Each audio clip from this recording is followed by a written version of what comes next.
అందరికీ నమస్తే. నేను మీ భార్గవి. వెల్కమ్ బ్యాక్ టు అమ్మ చేతి వంట. ఈరోజు వీడియోలో ఒక హెల్దీ లడ్డు రెసిపీని మీతో షేర్ చేయాలనుకుంటున్నాను. ఈ లడ్డూని పోషకాల గని అని కూడా చెప్పొచ్చు. అన్ని ఆరోగ్య ప్రయోజనాలు ఈ లడ్డూలో ఉంటాయి. పిల్లల దగ్గర నుంచి పెద్దవాళ్ళ వరకు కూడా మంచి న్యూట్రియన్ వాల్యూస్ ఉండే ఒక ఆరోగ్యకరమైన లడ్డు అండి. ముఖ్యంగా మీ పిల్లలు ఆరోగ్యంగా, బలంగా, తెలివిగా పెరగాలి అంటే ఈ లడ్డూని రోజుకొకటి ఖచ్చితంగా ఇవ్వండి. మన శరీరానికి కావలసిన మంచి ప్రోటీన్ అయితే అందుతుంది. అండ్ దాంతోపాటుగా కొన్ని వందల ఆరోగ్య ప్రయోజనాలు మన శరీరాన్ని కాపాడుతూ ఉంటాయి. సో ఈ లడ్డూతో వచ్చే హెల్త్ బెనిఫిట్స్ ఏంటి, న్యూట్రియంట్స్ ఏంటి, ఇవన్నీ కూడా ఈ వీడియోలో షేర్ చేస్తాను. మరి అస్సలు ఆలస్యం చేయకుండా ఆరోగ్యంతో పాటు రుచిగా ఉండే ఈ కమ్మని లడ్డు రెసిపీని ఎలా చేసుకోవాలో చూసేద్దాం. ముందుగా స్టవ్ మీద ప్యాన్ పెట్టుకోండి. ప్యాన్లోకి 1 కప్పు దాకా బాదం పలుకులు వేసుకుని దోరగా వేయించుకోవాలి. ఇది వెయిట్లో వచ్చేసి 150 గ్రాములండి. సో నేను వెయిట్లో చెప్తాను, కప్ వైజ్ చెప్తాను. మీకు ఏది కంఫర్ట్ అయితే అట్లా యూస్ చేయండి. సన్నటి సెగ మీదే బాదం పలుకులు గింజ లోపల వరకు వేగేలాగా వేయించుకోవాలి. చిన్న మంట మీద వేయించండి. బాదంలో చాలా హెల్దీ ఫ్యాట్స్ ఉంటాయన్నమాట. ఇందులో ఫైబర్ ఎక్కువ ఉంటుంది అండ్ ప్రోటీన్ కూడా చాలా ఎక్కువగా ఉంటుంది. ఈ లడ్డు కోసం మనం యూస్ చేసే ప్రతి ఇంగ్రీడియంట్లోనూ ప్రోటీన్ అనేది రిచ్గా ఉంటుంది, అది గుర్తుపెట్టుకోండి. అండ్ అలాగే ఇందులో మెగ్నీషియం ఉంటుంది, వైటమిన్ ఈ కూడా చాలా ఎక్కువగా ఉంటుందన్నమాట. బాదం పలుకుల్ని డైలీ కన్జ్యూమ్ చేయడం వల్ల బ్లడ్ షుగర్ లెవెల్స్ అనేవి కంట్రోల్ అవుతాయి అండ్ కొలెస్ట్రాల్ని కూడా బాగా కంట్రోల్ చేస్తుందండి. సో ఈ బాదం అనేది పిల్లలకి, పెద్దలకి కూడా చాలా చాలా మంచి హెల్దీ ఇంగ్రీడియంట్ అనమాట. బాదం పలుకుల్ని మీరు వేయిస్తూ ఉంటే కొంచెం స్ప్లిట్ అవుతాయండి, మాడిపోవు, రంగేమి మారిపోవు. బట్ గింజ అనేది లోపల వరకు వేగిందో లేదో అర్థం ఏంటి అంటే అదే లైట్గా స్ప్లిట్ అవుతాయి. సో అలా వేగిన తర్వాత వీటిని ఒక ప్లేట్లోకి తీసుకోండి. ఇప్పుడు అదే ప్యాన్ని మళ్ళీ స్టవ్ మీద పెట్టుకుని అందులోకి 1/2 కప్పు దాకా జీడిపప్పు పలుకులు వేసుకోండి. అలాగే 1/2 కప్పు దాకా పిస్తా పలుకులు కూడా వేసుకోండి. ఇవి వెయిట్లో వచ్చేసి 35 గ్రాములు. రెండు కూడా 35. వీటిని కూడా సన్నటి సెగ మీద నిదానంగా వేయించండి. జీడిపప్పులో మీకు హై మెగ్నీషియం అనేది ఉంటుందన్నమాట. అండ్ ఇది హార్ట్కి కూడా చాలా చాలా మంచిది, బోన్ హెల్త్ని ఇస్తుంది, అలాగే గట్ హెల్త్కి కూడా చాలా మంచిది. అండ్ ఇందులో ప్రోటీన్ కూడా ఉంటుంది. అండ్ పిస్తాలో చాలా చాలా న్యూట్రియంట్స్ ఉంటాయండి. ఇది కంటికి చాలా మంచిది. క్యాలరీస్ అనేవి తక్కువగా ఉంటాయన్నమాట. యాంటీ ఆక్సిడెంట్స్ కూడా చాలా ఎక్కువగా ఉంటాయి. అండ్ బ్లడ్లో ఉండే షుగర్ని ఇవి బ్యాలెన్స్ చేస్తాయి. ఈ జీడిపప్పుని, పిస్తాని కూడా దోరగా వేయించేసుకున్నాక ప్లేట్లోకి తీసేసుకుని పక్కన పెట్టేసేయండి. ఇప్పుడు నెక్స్ట్ ప్యాన్లోకి 1/2 కప్పు దాకా వాల్నట్స్ వేసుకోండి. ఇవి వెయిట్లో వచ్చేసి 50 గ్రాములు. ఇవి ఎఫోర్డబుల్ కాదు అనుకునే వాళ్ళు దీనికి బదులుగా పీనట్స్ని కూడా యూస్ చేయొచ్చు. అయితే ఈ వాల్నట్స్లో iron, zinc, copper, vitamin C ఇలా చాలా న్యూట్రియంట్స్ ఉంటాయి. హార్ట్ హెల్త్కి చాలా మంచిది అండ్ బ్యాడ్ కొలెస్ట్రాల్ని రెడ్యూస్ చేసేస్తుంది. ఇందులో హై ఫైబర్ ఉంటుందన్నమాట. డైజెస్టివ్ హెల్త్కి కూడా ఇది చాలా మంచిది అండ్ కిడ్నీస్ని కూడా డీటాక్స్ చేస్తుందండి.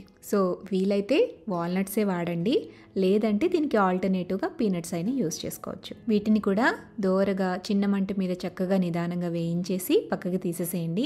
ఇప్పుడు ప్యాన్లోకి 1/2 కప్పు దాకా రోల్డ్ ఓట్స్ వేస్తున్నాను. ఇది వెయిట్లో వచ్చేసి 65 గ్రాములండి. రోల్డ్ ఓట్స్ లేకపోతే నార్మల్ ఓట్స్ అయినా వాడచ్చు. ఓట్స్ని కూడా దోరగా సన్నటి సెగ మీద వేయించేసేయండి. అండ్ ఈ ఓట్స్లో కూడా ఐరన్, మెగ్నీషియం, ఫాస్ఫరస్, ప్రోటీన్ అనేవి చాలా ఎక్కువగా ఉంటాయి అన్నమాట. ఓట్స్ని కూడా వేయించేసుకుని పక్కకి తీసేసుకోండి. ఇప్పుడు ప్యాన్ని మళ్ళీ స్టవ్ మీద ఉంచి 1 కప్పు దాకా ఫూల్ మఖనా వేసుకోండి. ఇవి వెయిట్లో వచ్చేసి 15 గ్రాములు. ఈ ఫూల్ మఖనాలో అయితే ఎన్ని హెల్త్ బెనిఫిట్స్ ఉంటాయో ఇక లెక్కే ఉండదండి. చాలా చాలా మంచిదన్నమాట మన హెల్త్కి. ఇందులో కాల్షియం ఉంటుంది, పొటాషియం ఉంటుంది, మ్యాంగనీస్ ఉంటుంది, మెగ్నీషియం ఉంటుంది, ఫాస్ఫరస్ ఉంటుంది. ఇలా చాలా న్యూట్రియంట్స్ ఉంటాయి అండ్ ప్రోటీన్ కూడా రిచ్గా ఉంటుందన్నమాట. హార్ట్కి, కిడ్నీస్కి చాలా మంచిది, బీపీని కంట్రోల్ చేస్తుంది అండ్ యాంటీ ఏజింగ్గా కూడా మంచిగా హెల్ప్ చేస్తుంది. ఇన్ కేస్ మీరు ఈ ఫూల్ మఖనాకి ఆల్టర్నేటివ్గా ఏదైనా కావాలి అంటే నువ్వులు యాడ్ చేసుకోవచ్చు. నువ్వుల్ని రీప్లేస్ చేసుకోండి. ఈ ఫూల్ మఖనాని క్రిస్పీగా అయ్యేంత వరకు వేయించాలండి. మనం షాప్ నుంచి తెచ్చినప్పుడు ఇవి మెత్తగా ఉంటాయన్నమాట. సో మీరు సరిగ్గా వేయించకపోతే అవి ఇలా క్రిస్పీగా అవ్వవు, మనం లడ్డు చేసేటప్పుడు చుట్టుకుపోతుంది.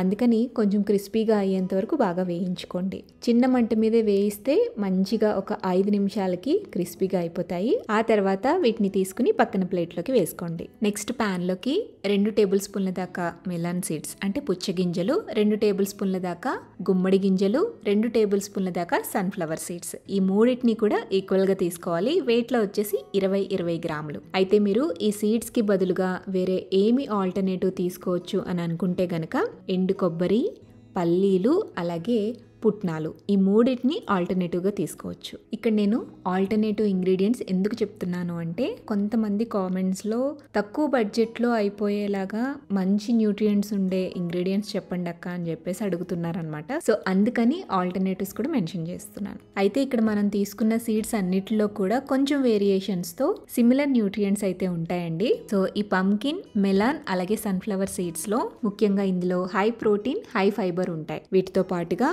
ఐరన్, పొటాషియం, మెగ్నీషియం రిచ్గా ఉంటాయి. వీటిని రెగ్యులర్గా మన డైట్లో ఇంక్లూడ్ చేసుకోవటం వల్ల స్కిన్కి, బోన్స్కి, హెయిర్కి, హార్ట్కి చాలా మంచిది. అంతేకాదు ముఖ్యంగా ఇందులో క్యాన్సర్స్ని ప్రివెంట్ చేసే లక్షణాలు ఉంటాయి అన్నమాట. సో ఇప్పుడు మనం వేయించుకున్న ఈ ఇంగ్రీడియంట్స్ అన్నిటినీ కూడా కొంచెం చల్లారనివ్వండి. కొద్దిగా చల్లారాక మిక్సీ జార్లోకి వేసుకుని మెత్తగా గ్రైండ్ చేసుకోండి. లడ్డూకే కాబట్టి లైట్గా బరుకున్నా ఏం కాదు. ఇలా గ్రైండ్ చేసుకున్న పొడిని ఒక గిన్నెలోకి తీసుకోండి.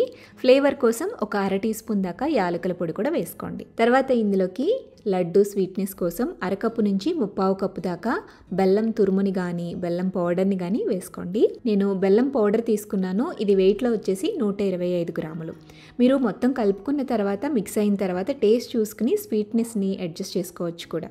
అండ్ అలాగే ఎవరైతే డయాబెటిక్ ఉంటారో అలాంటి వాళ్ళు బెల్లానికి బదులుగా ఖర్జూరాన్ని వాడండి. సో ఈ బెల్లం, యాలకుల పొడి అలాగే పౌడర్, మనం తయారు చేసుకున్న ప్రోటీన్ పౌడర్, ఇవన్నీ కూడా బాగా కలిపేసేసి మళ్ళీ మిక్సీ జార్లో వేసుకుని రఫ్గా గ్రైండ్ చేసుకుంటే మీకు కాస్త ముద్ద కడుతుందనమాట. అప్పుడు లడ్డు చేసుకోవడం చాలా ఈజీ అవుతుంది. ఇలా కొద్దిగా వేసుకుని గ్రైండ్ చేసేసుకుని మళ్ళీ గిన్నెలోకి తీసుకోండి.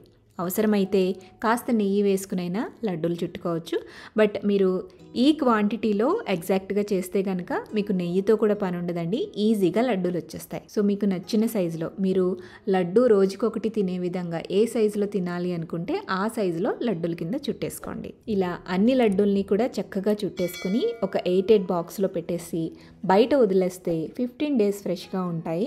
2 నెలలైనా అప్పటికప్పుడు ఫ్రెష్గా చేసినట్టుగానే ఉండాలి అంటే కనుక ఈ లడ్డూల్ని బాక్స్లో పెట్టుకుని ఫ్రిడ్జ్లో స్టోర్ చేసుకోండి. మంచిగా పిల్లలకి లంచ్ బాక్స్లోకి రోజుకొక లడ్డూని పెట్టి పంపించేసేయచ్చు. సో నేను ఇంతకుముందు చెప్పినట్టుగానే పిల్లలకే కాదండి, పెద్దవాళ్ళకి, మిడిల్ ఏజ్ వాళ్ళకి, ఆడవాళ్ళకి, మగవాళ్ళకి, ఇలా ఏజ్ డిఫరెన్స్ కానీ జెండర్ డిఫరెన్స్ కానీ ఇది ఏమీ లేకుండా ప్రతి ఒక్కరూ తినాల్సిన మంచి హెల్త్ బెనిఫిట్స్ ఇచ్చే లడ్డూ రెసిపీ ఇది. సో వీడియోలో న్యూట్రియంట్ వాల్యూస్ అన్నీ కూడా మీతో షేర్ చేశాను. అండ్ అలాగే ఆల్టర్నేటివ్గా ఏ ఇంగ్రీడియంట్స్ యూజ్ చేయాలి అని కూడా చెప్పాను కదా. మీ ఫీజిబిలిటీని బట్టి లడ్డూని మీరు కూడా ఇంట్లో తప్పకుండా ట్రై చేయండి. ట్రై చేసి టేస్ట్ చేశాక మీ ఫీడ్బ్యాక్ని నాతో షేర్ చేయడం మర్చిపోవద్దు. అండ్ ఈ యూస్ఫుల్ వీడియోని మీ ఫ్రెండ్స్తో, రిలేటివ్స్తో కూడా తప్పకుండా షేర్ చేయండి. అండ్ వీడియో నచ్చితే లైక్ చేయండి. ఇలాంటి ఎన్నో హెల్దీ, టేస్టీ రెసిపీస్ కోసం అమ్మ చేతి వంట ఛానల్ని సబ్స్క్రైబ్ చేయండి.